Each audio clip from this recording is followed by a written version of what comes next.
It's where we feel limited and stuck in life.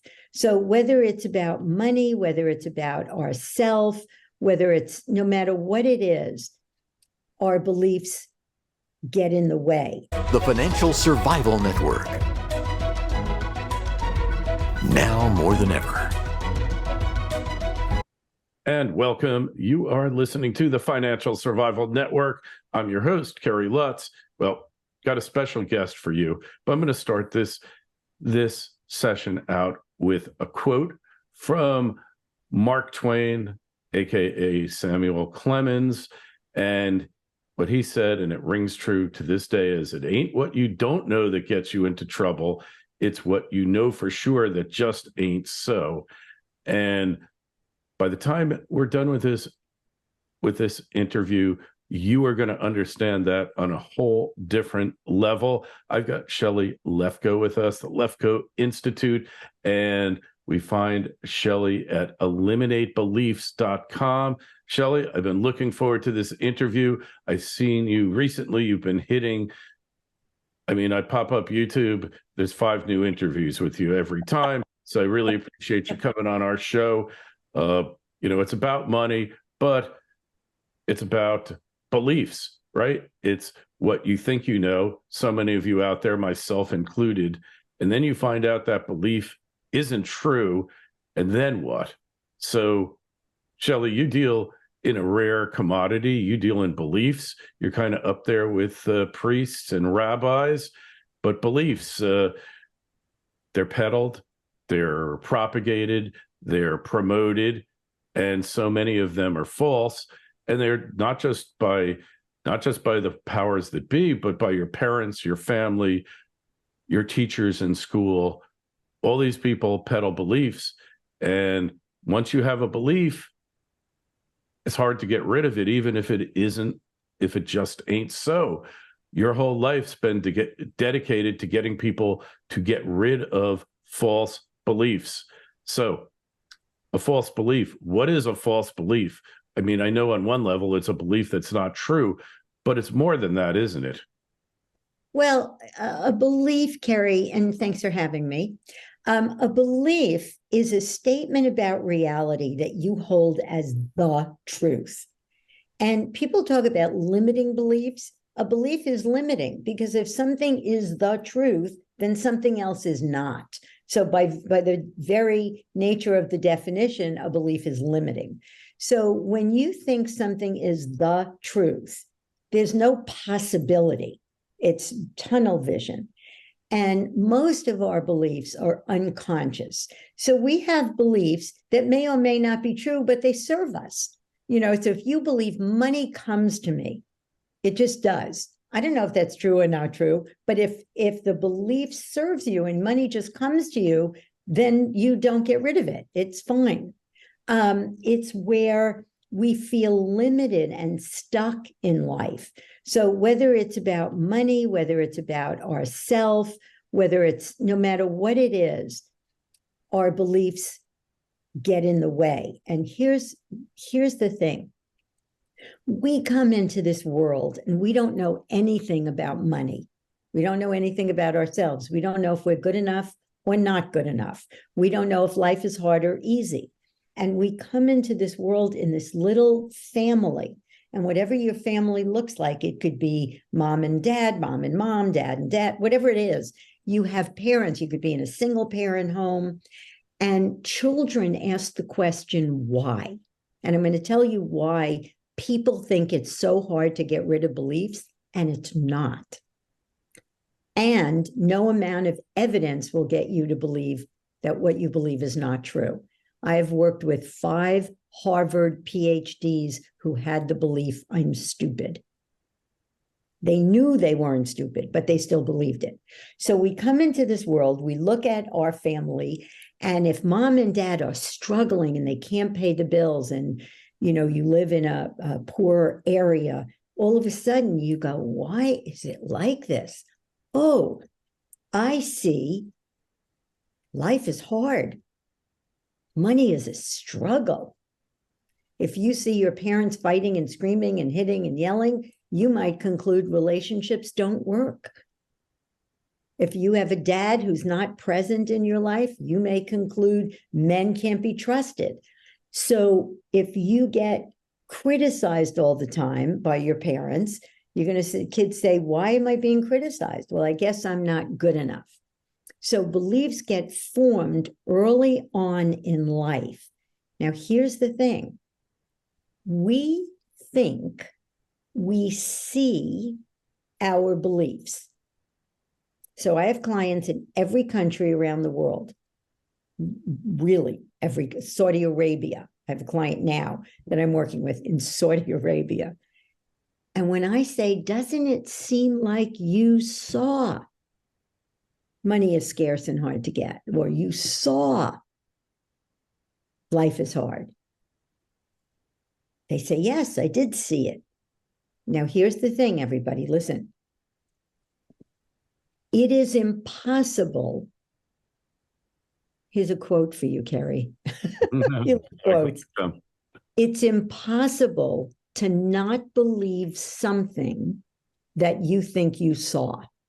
I'm going to say that again. It is impossible to not believe something that you think you saw. I saw there was a Santa Claus. He's got a red suit and a white beard. Don't tell me there's no Santa Claus. And one day you look and you go, wait a minute, that's my father in that Santa Claus suit. Or there's a million of them at Macy's.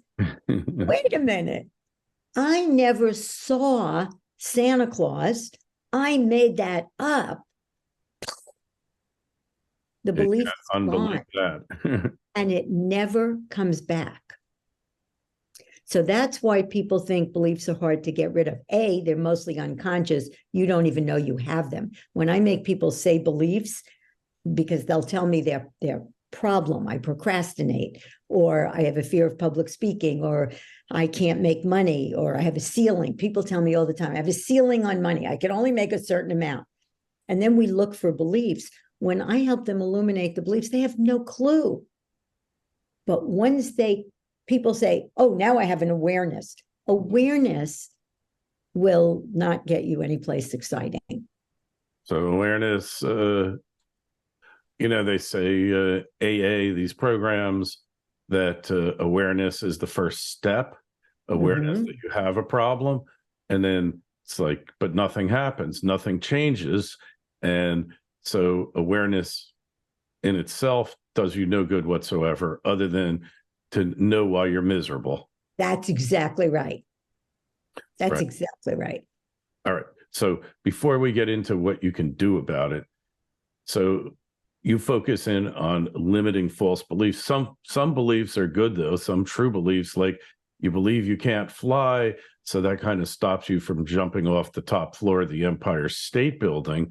So those limiting beliefs can keep you safe, but it's the ones that are false that I guess a lot of times they were created to keep you safe, right? These beliefs emerge for a lot of different reasons.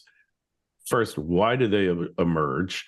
And number two is give us your top 3 limiting beliefs that you address in your day-to-day activities, helping people overcome them. So they emerge because we're trying to make sense of the world, right? I would also contend that anytime you say you can't do something, just say right now. Because that just opens up I don't know if I'll ever be able to fly. They may invent a pill where I can then fly, or some device that I could put on my arms that I can fly. I can't fly right now.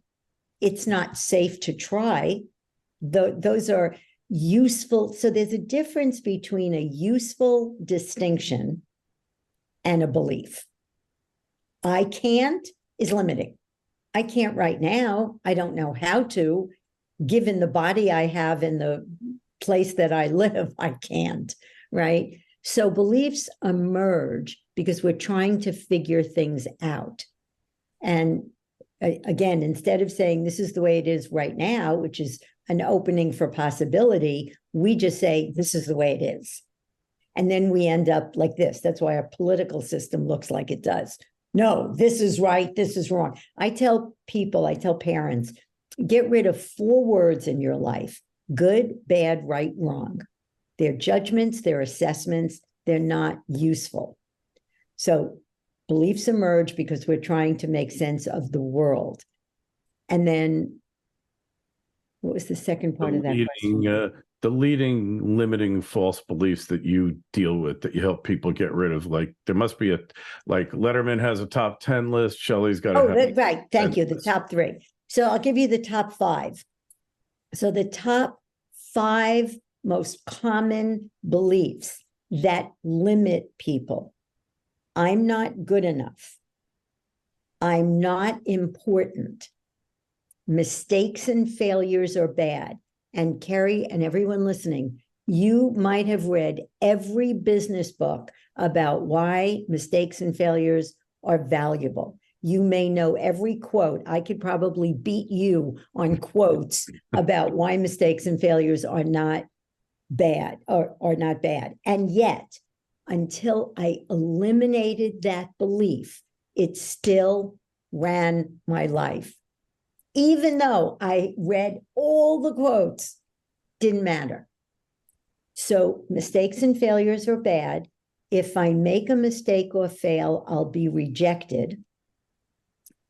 And what makes me, and I'm going to give you one more, what makes me good enough is having other people think well of me. You will throw your child under the bus to have strangers that you'll never see again in a restaurant think well of you. And the 6th one is, what makes me good enough are my achievements. That is what workaholism is. What makes me good enough are my achievements. So I'm not good enough is like a beach ball. It's a belief. Now we have what we call a survival strategy belief. What makes me good enough is achieving things, right? Being successful monetarily. So now every time I'm successful, this beach ball called I'm not good enough or I'm not important stays underwater and it's exhausted.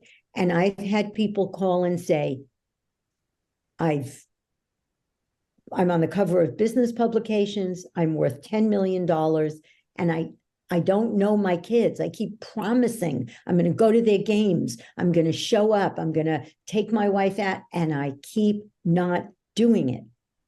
He was on his 2nd marriage and she was ready to leave him. He didn't know his kids. They don't know who he is, but he's very, very, very successful.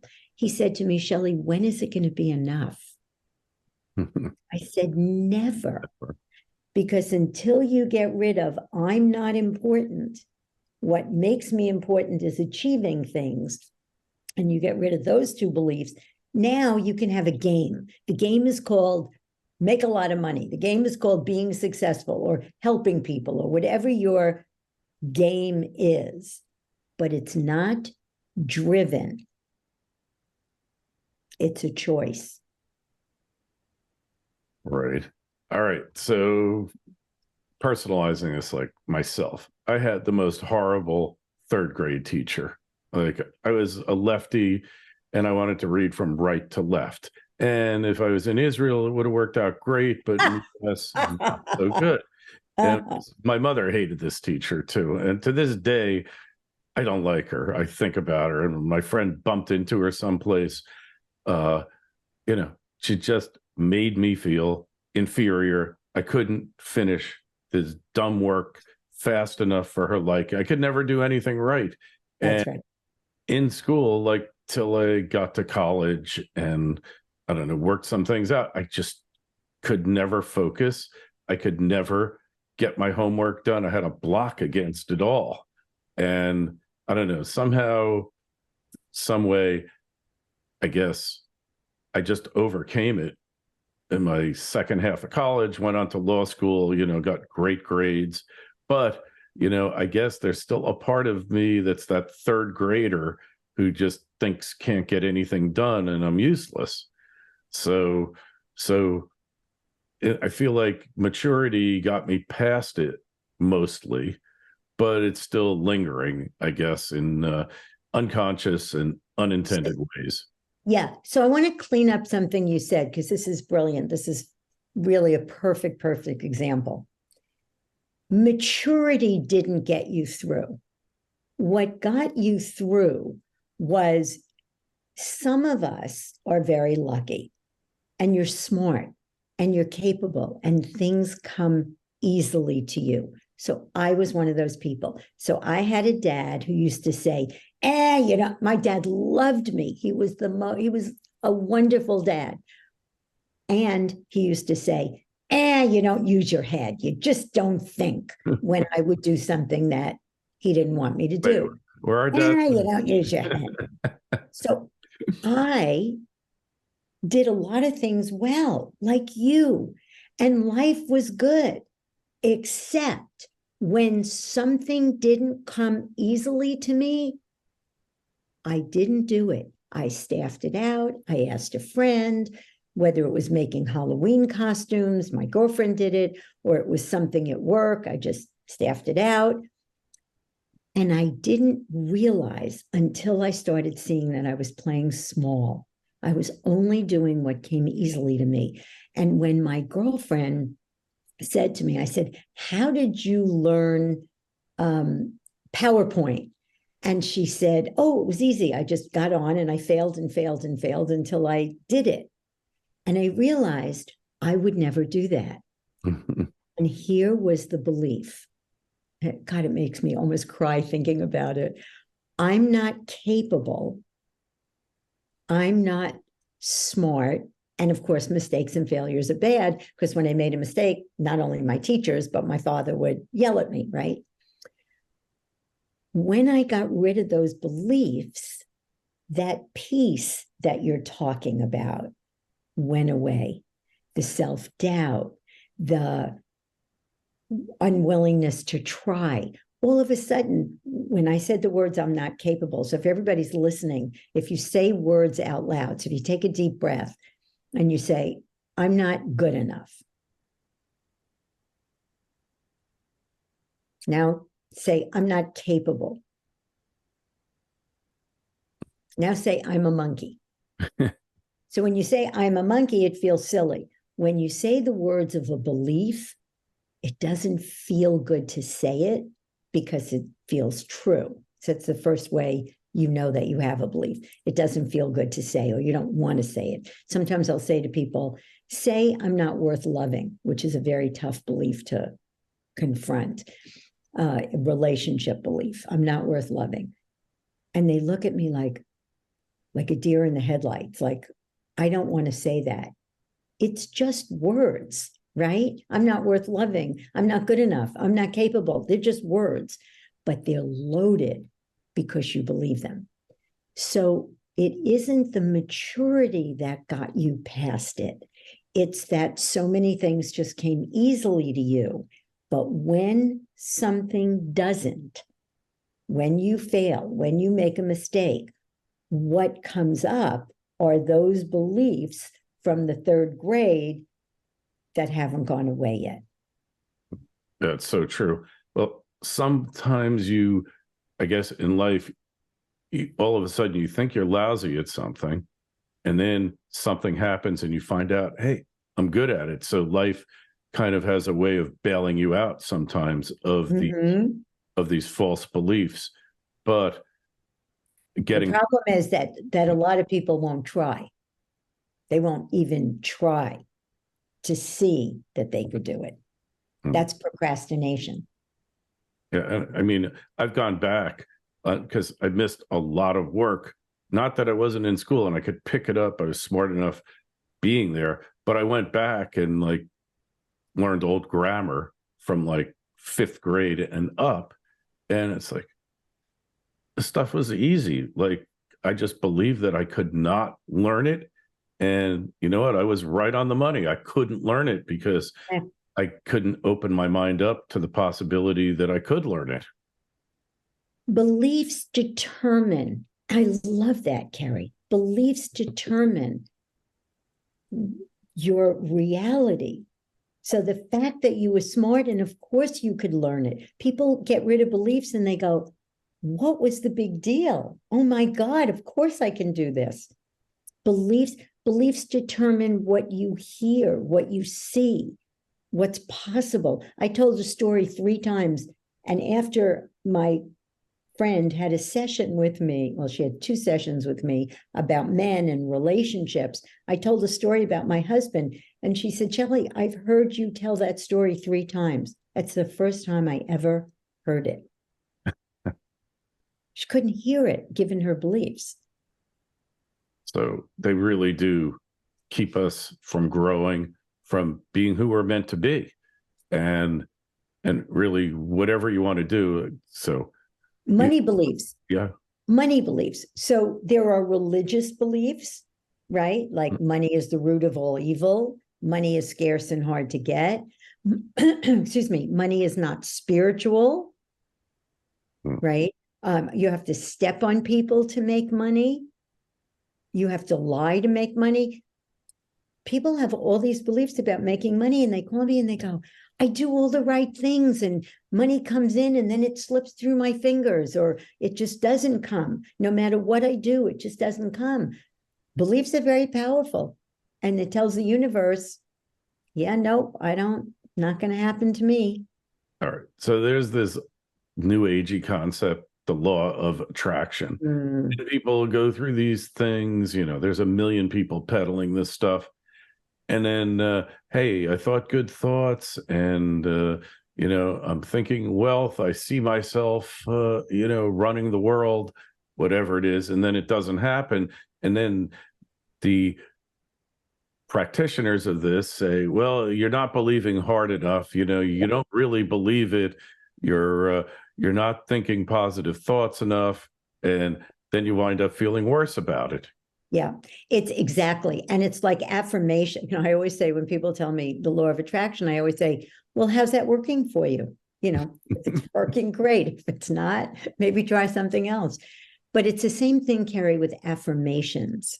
People stand in front of a mirror going, I'm good enough, I'm good enough, I'm good enough. Who has to stand in front of a mirror and say that over and over and over again?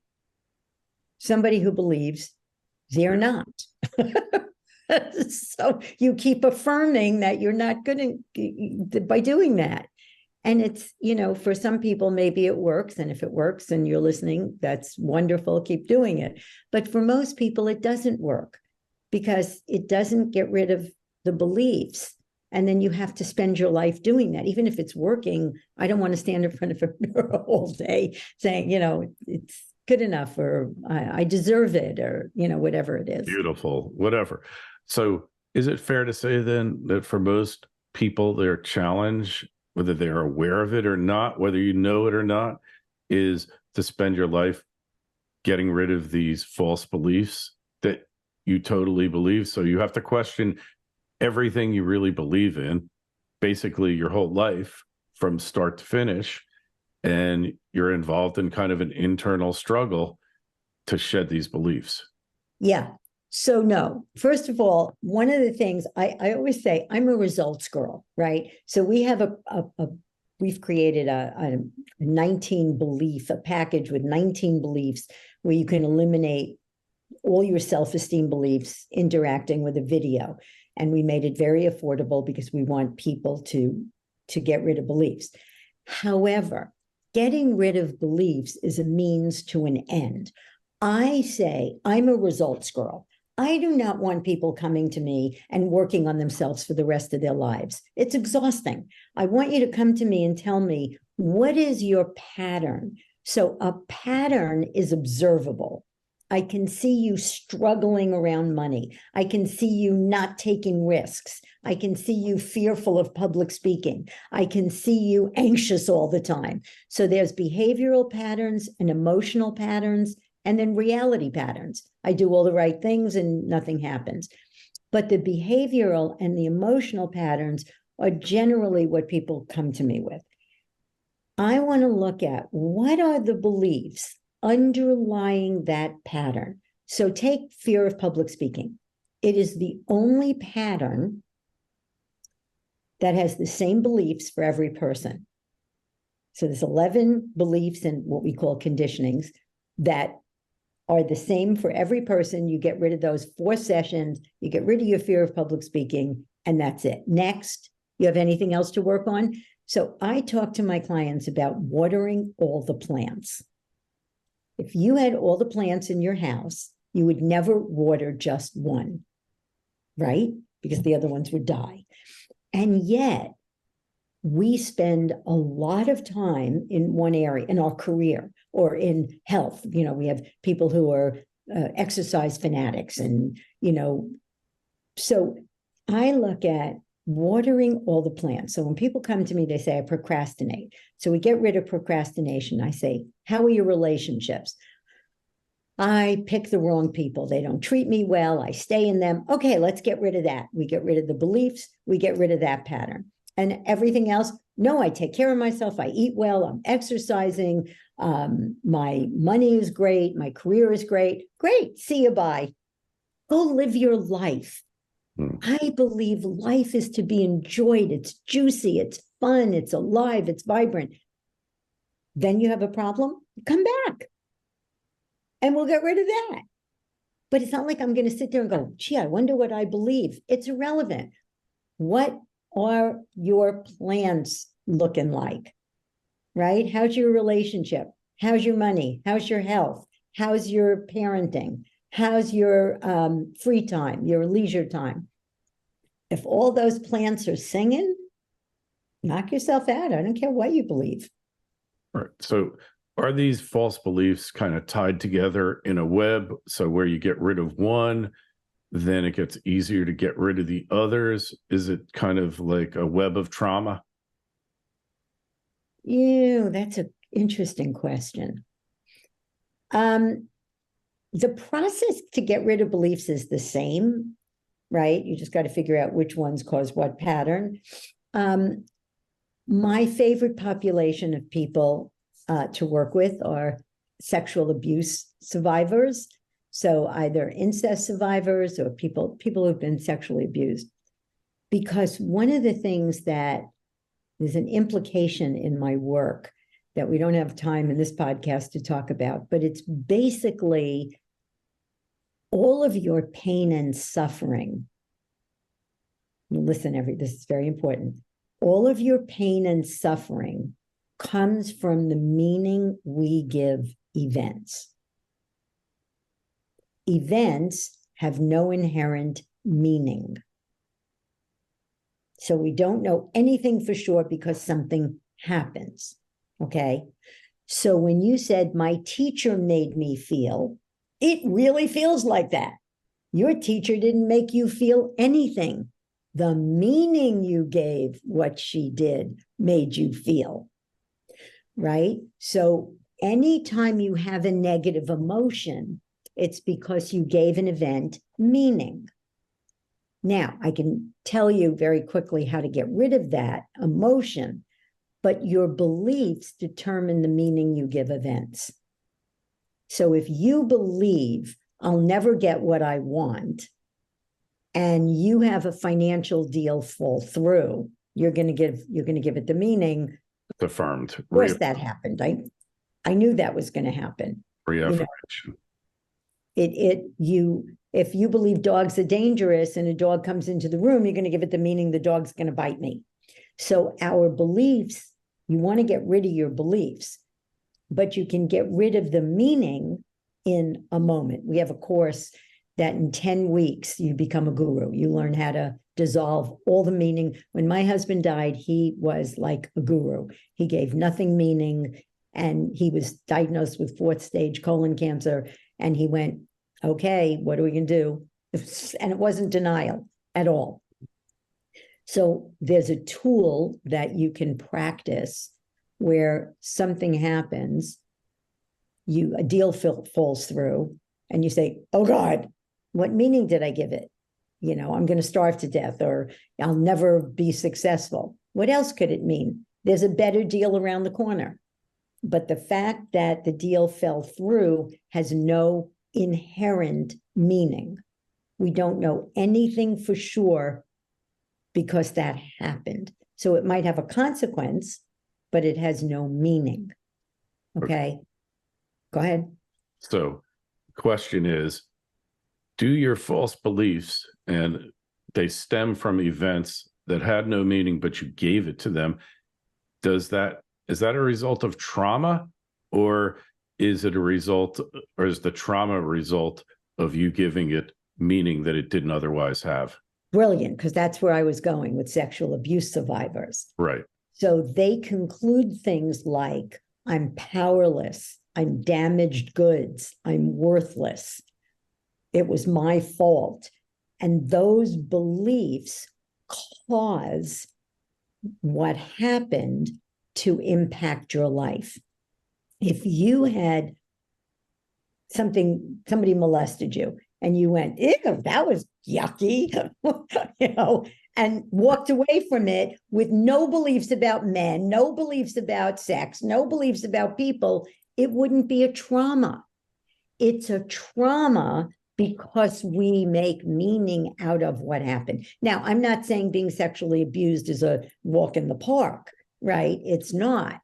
And you can say it was a traumatic event, but it doesn't have to impact the rest of your life. Gotcha. Okay. So I think we come pretty far here. So the events of your life, I mean, I always say that 95% of what happens in your life is meaningless anyway, because you're not going to remember it for more than a few minutes, maybe. I always kind of weigh it. If I'm going to remember it for a month, well, maybe it's a little more substantial, a year, 5 years, 10 years. But effectively, regardless of our perceived impact of the event itself is of no consequence. No, that's very, very, very different. Now, listen, this is an important distinction. My husband died. He was an extraordinary husband, father, human being. I loved him desperately. I loved him, and he loved me desperately. We married 34 years. His death was of consequence to me. I will remember him always. Sure. I'm ready for the second half. I'm ready to meet another man and create a whole second half. Absolutely. And here's the thing. The fact that he died does not mean I'm going to starve to death, which was a meaning I gave because I didn't know how to run a business. I didn't have a clue. I didn't know the difference. As I always say on podcasts, I didn't know the difference between a P&L and a balance sheet when he died. But the fact, and my business is doing way better than when he was alive. So the fact that I didn't know how to run a business didn't mean I was going to starve to death. The fact that he died didn't mean that I'll be alone for the rest of my life. It doesn't mean I'll never be happy again. The consequences were I don't have him. I make a lot of decisions by myself that I wish I didn't have to. I run the business. There's consequences to his death. I miss him. But the fact that he died has no inherent meaning. In other words, we don't know anything for sure because it happened. So it's not that it didn't matter. Sometimes something happens and it matters. Sometimes you remember it. Sometimes you don't. It could be of consequence. It could not be of consequence. That's irrelevant. What's relevant is the events have no meaning. So if you never made over, I had a client come to me. She was making $25,000 a year working in a nonprofit. She got rid of all her beliefs. And one of her beliefs was, I can't ask for a lot of money because I've never made a lot of money. We got rid of that belief. She asked for $125,000, got it. And I have 2 or 3 stories very similar to that, where people had the belief, because I never made money before, I'm not going to, or whatever. And then you get rid of the belief and it just becomes a possibility. And it's not the law of attraction. It's when something is possible you step into that possibility with your behavior, with your emotional state. Yeah, I say we're kind of suffering from the law of distraction that's affecting our lives. We're distracted from what we can truly be by these false limiting beliefs. Fair to say? Fair to say. All right. So then, just without giving away the whole show, and I realize that there's a lot of work that goes into this, that you have to really devote some effort to uncover the beliefs and then get rid of them. But what's the quickest way to get rid of a false belief without going into hypnosis or whatever altered state you need to go into to do this? So the first thing is go to eliminatebeliefs.com. And there are 3 of the most common beliefs that we have. And you can eliminate one. And then again, it's not like you get up and you go, I have the belief, whatever. And I have the belief that I don't deserve to have good things.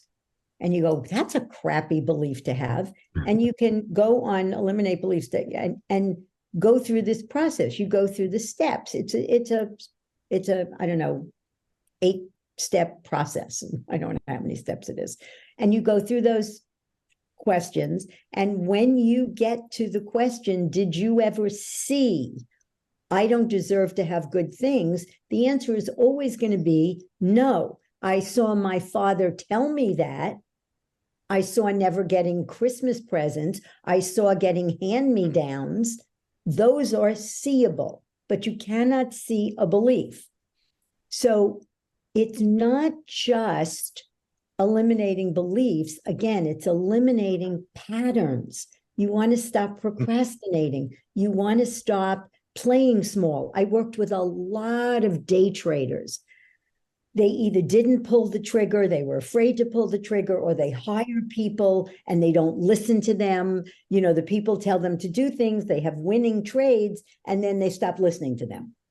So you want to stop doing that, right? You want to start pulling the trigger. You want to stop beating yourself up if you make a mistake or you fail. Right? Richard Branson, I like you, I love quotes. And Richard Branson says, if you're not failing a lot, you're going to be mediocre. Because if you're not failing, you're doing what you did yesterday, right, and you'll never be successful doing what you did yesterday, right? No risk, yeah. No risk, no gain. Risk, exactly, not in today's world. And we all went to schools like you, Kerry, and like me. I had a teacher in the 6th grade tell me, you're just not creative. That stayed with me for a while. But we live in an information age. We don't live in an industrial world anymore. You've got to make mistakes to be innovative.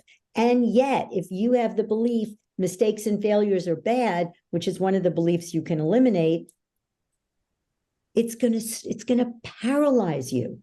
But you want to, so how you eliminate a belief is you go through this process. And you can have me on again, I'll take you through the process. It takes at least 20 minutes to half hour to do that. But when you want to do your work, you want to get rid of all the beliefs, and there's not a million, as I said. Money beliefs could be a couple of sessions, right? One session, it depends. It's not hard, but you got to know what the beliefs are underlying the pattern that you want to change. Got it. All right. Well, this makes a lot of sense here. So you should go right over to eliminatebeliefs.com and find out more about how you do it. I mean, we've all got them. Basically, everybody I know has got these beliefs, and really, like the person who could never have enough, like didn't, disappointed their parents, and they're still believing that they're going to disappoint everybody. And that drives them to workaholism and other insanity. I mean, I guess you can trace most of people's behavioral and personality disorders back to these beliefs, can't you? So I play pickleball, right? I am a fanatic pickleball player.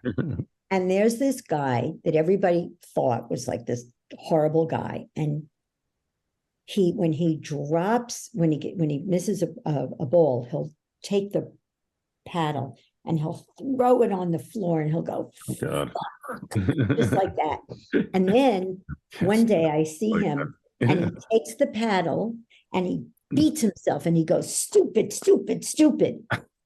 And everybody thinks he's a jerk. I walk over to him and I said, I'm not going to say his name. I said, your father was very hard on you, huh? And he looks at me and he goes, brutal. I'm sorry, I'm laughing hysterical, but it's so true. Brutal. Brutal. His father was so hard on him that he believes what makes him good enough is succeeding, is achieving, is doing things well. So every time he doesn't, he beats himself up because underneath that is, I'm not good enough. And it's never enough.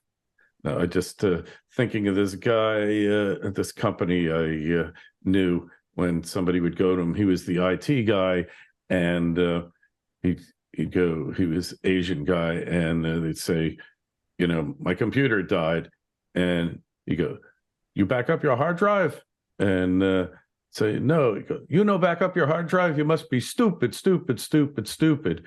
And I think, how many parents do that? I will say, like, my parents never did that to me, and I never did that to my kids. I just realized that the more negativity you throw at your kids, the more they're going to pick up. And this guy is a prime real life example. So I guess to be a better parent, you really need to uncover these false beliefs and eliminate them as quickly as possible, because you're going to pass them down to your kids, aren't you? Yes, yes, yes. That's why I created a parenting course called Empowering the Next Generation. You thought of everything here, Shelly. Well, you listen to what I listen to, and the beliefs, as you said, Kerry, go from generation to generation to generation, not because it's some airy-fairy legacy, but because if you believe you're not good enough, you have to, what makes you good enough are your achievements. Now your kids become your achievement. And then you do the same thing to them. God, it's so true. Yeah, well, been through this. Hey, it's been an amazing half hour here, Shelly. I mean, uncovered so much here.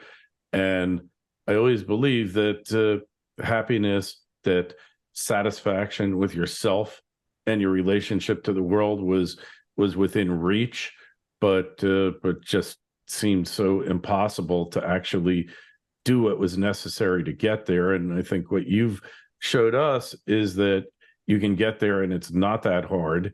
It just requires a will and a desire to do it, and to open up your mind to what you've been doing wrong.